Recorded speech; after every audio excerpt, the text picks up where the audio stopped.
თუ გინდათ თავდაყირაზე კიდევ რამე კადრები იყოს, მაშინ ეს არის ყველაზე სასაცილო, ძალიან სასაცილო და კომედიური, მაშინ ეს არის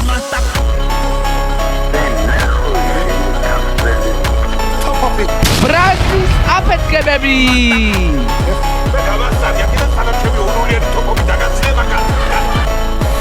სიცილის ჩაბჯირებადი ვიდეოები.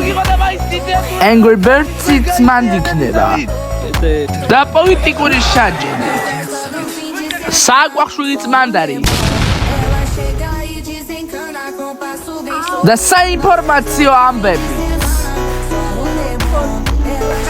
10 იანვრიდან შეგიძლიათ მომბრძანდეთ ჩვენს კინოთეატრებში და შეგიძლიათ უყუროთ ამ სასაცილო შარჯებს. ამ ვიდეოებს ახმოვანებს მისტერ ნიკოლოზი. პრემიერას წარადგენს ბატონი ნიკოლოზ ცინცაძე. ამ ვიდეოს სპონსორია Google Pixels და შეგიძლიათ ზუმერში, სულ მალე ალტაშიც. დაელოდეთ.